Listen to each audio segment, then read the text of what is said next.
இப்போ எங்கே பார்த்தாலும் நிறைய பேருக்கு ஒரே சளி இருமல் காய்ச்சலாக இருக்குது.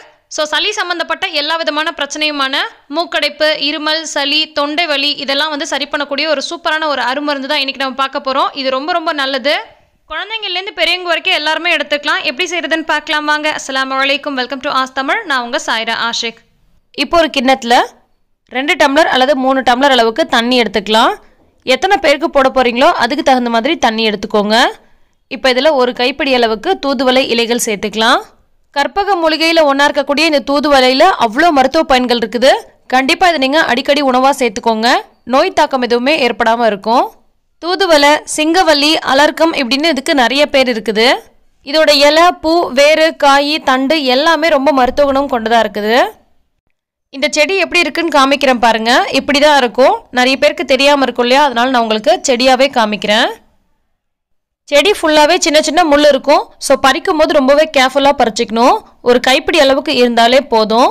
வாஷ் பண்ணிவிட்டு இந்த தண்ணியில் சேர்த்துருக்கோம். அடுத்து இது கூட 1/2 டீஸ்பூன் அளவுக்கு இஞ்சியை நல்லா துருவிட்டு இது கூட சேர்த்துக்கலாம். அடுத்து இது கூட ஒரு 1/4 டீஸ்பூன் அளவுக்கு மஞ்சள் பொடி சேர்த்துட்டு இதை நல்லா கலந்து விட போகிறோம்.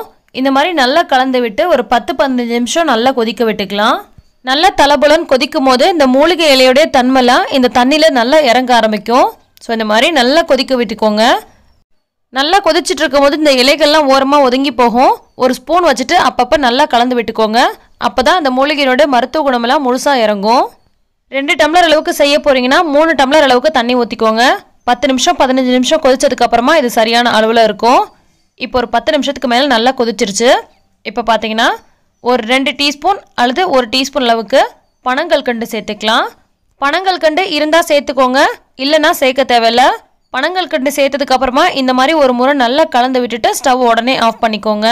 10 நிமிஷத்துக்கு மேலே நல்லா கொதிச்சதுனால இந்த இலையை பாருங்கள், அதில் இருக்கக்கூடிய அந்த தன்மையெல்லாம் போயிட்டு நிறம்லாம் மாறி ஒரு மாதிரி சல்லுன்னு இருக்கும் இலை பார்க்குறதுக்கே. இப்போ நம்ம ஸ்டவ் ஆஃப் பண்ணிவிட்டு இதை எடுத்து சுட சுட வடிகட்டிக்கலாம். இந்த தேநீரோட டேஸ்ட்டு குடிக்கிறதுக்கு ரொம்ப ரொம்ப நல்லாயிருக்கும்.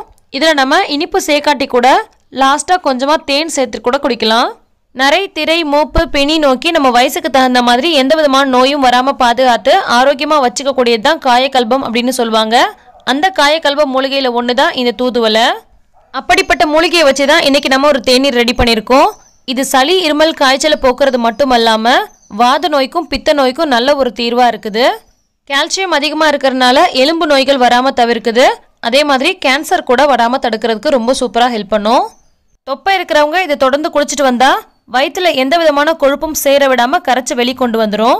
இதை எந்த நேரத்தில் வேணால் குடிக்கலாம். குழந்தைங்கலேருந்து பெரியவங்க வரைக்கும் யார் வேணால் குடிக்கலாம்.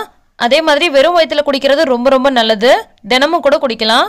ரொம்பவே ஆரோக்கியமான இந்த தேநீர் உங்களுக்கு பிடிச்சிருக்குன்னு நினைக்கிறேன். பிடிச்சிருந்தா லைக் பண்ணுங்கள், மற்றவங்களுக்கும் ஷேர் பண்ணுங்கள். நன்றி.